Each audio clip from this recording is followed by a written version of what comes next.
Hi hello friends, welcome to my channel Anantapur వంటలు. అనంతపూర్ వంటల్లో ఇవాళ రెసిపీ అయితే చికెన్ కీమా రైస్. ఇదైతే పిల్లలకి లంచ్ బాక్స్లోకి కూడా చాలా ఈజీగా సింపుల్గా ప్రిపేర్ చేసి పెట్టచ్చండి. పిల్లలు కూడా చాలా ఇష్టంగా తింటారు. రెసిపీని అయితే స్కిప్ చేయకుండా చూడండి. ప్రతి ఒక్కరూ తప్పకుండా నచ్చుతుందని అనుకుంటున్నాను. ప్లీజ్ అండి, ప్రతి ఒక్కరూ స్కిప్ చేయకుండా చూడండి. రెసిపీలోకి వెళ్ళే ముందుగా ఎవరైనా నా ఛానల్ని సబ్స్క్రైబ్ చేసుకొని వారంటే ప్లీజ్ తప్పకుండా అయితే సబ్స్క్రైబ్ చేసుకోండి. నేను ఇక్కడ ఒక 1/4 కిలో దాకా చికెన్ కీమాని తీసుకున్నాను. నేనైతే ఇక్కడ ఇంట్లోనే కట్ చేసుకున్నాను చిన్న చిన్నగా. మీరు చికెన్ షాప్లో అయినా కాస్తంత ఎక్కువ అయితే 1,000 కేజీ అలా అయితే చికెన్ షాప్లో అడిగినా చేయిస్తారు. ఇలా టేస్ట్కి తగ్గట్టు సాల్ట్, 1/2 టీ స్పూన్ పసుపు, అలాగే స్పైసీనెస్కి తగ్గట్టు కారాన్ని యాడ్ చేసుకొని ఇప్పుడు ఇందులోకే గరం మసాలా, మిరియాల పొడి, చికెన్ మసాలా, ధనియాల పొడి ఇవి 4టిని 1/2 టీ స్పూన్ దాకా తీసుకున్నాను.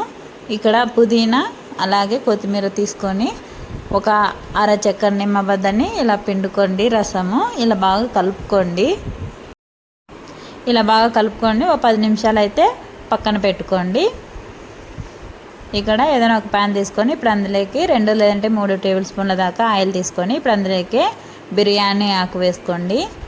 ఇక్కడ నేను ఒక పెద్ద ఉల్లిపాయ ముక్కల్ని సన్నగా తరుక్కొని వేసుకున్నాను. చిన్నవైతే 2 తీసుకోండి, పెద్దదైతే 1 తీసుకోండి, సరిపోతుంది. ఇప్పుడు ఇందులోకి సన్నగా తరిగిన పచ్చిమిరపకాయలని 2 తీసుకున్నాను. ఎక్కువైతే వేసుకోవాల్సిన అవసరం లేదు, కారాన్ని యాడ్ చేసుకున్నాం కాబట్టి. ఇలా కాస్తంత వేగాక ఇప్పుడు ఇందులోకి సన్నగా తరిగిన ఒక చిన్న టమాటాని ఇలా కట్ చేసుకొని వేసుకోండి.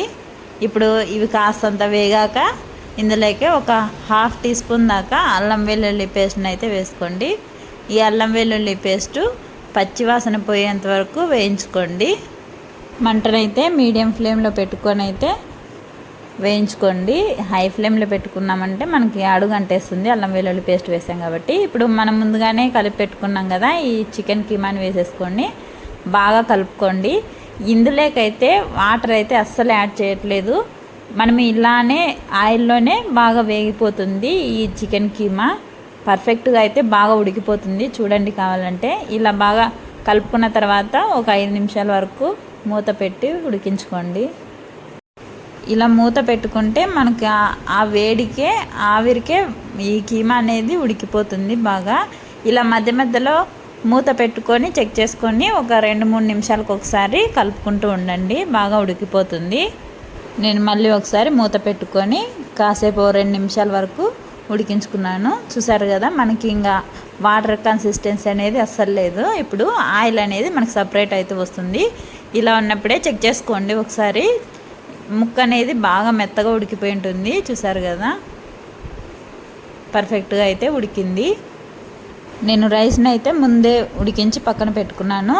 1/2 కప్పు దాకా బాస్మతి రైస్ తీసుకున్నాను. 1/2 కప్పు నార్మల్ రైస్ తీసుకొని బాగా కడిగి పొడి పొడిగా చేసుకున్నాను. మనము ముందుగానే ఏదైనా ఒక ప్లేట్లో పెట్టుకొని చల్లారనిచ్చాక రైస్ చేసుకున్నామంటే అన్నం ఈ రైస్ అనేది చాలా పొడి పొడిగా వస్తుంది. వేడివేడిగా చేసామంటే ముద్ద కట్టుకుపోతుంది, బాగుండదు రైసులకైతే. ఇలా రైస్ వేసుకొని బాగా కలుపుకోండి. ఇలా ఇంట్లోనే కీమా రైస్ ఈజీగా ప్రిపేర్ చేసుకోవచ్చు. సింపుల్గా ఉంది కదా రెసిపీ అయితే. లంచ్ బాక్స్లోకి కూడా పిల్లలకైనా పెద్దవాళ్ళకైనా కానీ తొందరగా చేసి పెట్టచ్చు. చికెన్ మన గ్రేవీ కంటే ఇలా రైస్ పెట్టి చేసామంటే పిల్లలు కూడా చాలా బాగా తింటారు ఇష్టంగా. ఇప్పుడు ఇందులోకి కలుపుకున్న తర్వాత లాస్ట్లో చివరిలో కాస్తంత చికెన్ మసాలా వేసుకొని కొద్దిగా సాల్ట్ని అయితే యాడ్ చేసుకుంటున్నాను. ఎందుకంటే రైస్ వేసాం కాబట్టి కాస్తంత తక్కువగానే ఉంటుంది, చూసుకొని కలుపుకోండి, సరిపోతుంది. ఇలా వేసుకొని బాగా కలుపుకోండి. నిజానికైతే పిల్లలు ఒకవేళ చికెన్ కావాలని అడిగినా కూడా మనం లంచ్ బాక్స్లోకి చికెన్ పెట్టి వాళ్ళేమో కర్రీ కానీ ఇలా కీమా రైస్ చేసుకున్నామంటే ఇష్టంగా పిల్లలు తింటారు. మనం ఈజీగా పెట్టేయడానికి కూడా బాగుంటుంది. ఇలాంటివి ఇంకా మంచి మంచి రెసిపీస్ మీకు అనంతపూర్ వంటల్లో కావాలనుకుంటే ప్లీజ్ తప్పకుండా ప్రతి ఒక్కరు లైక్ చేయండి, షేర్ చేయండి, సబ్స్క్రైబ్ చేసుకోండి. అలాగే మీ ఫ్రెండ్స్ అండ్ రిలేటివ్స్కి కూడా షేర్ చేసి సబ్స్క్రైబ్ చేసుకోమని చెప్పండి ప్లీజ్.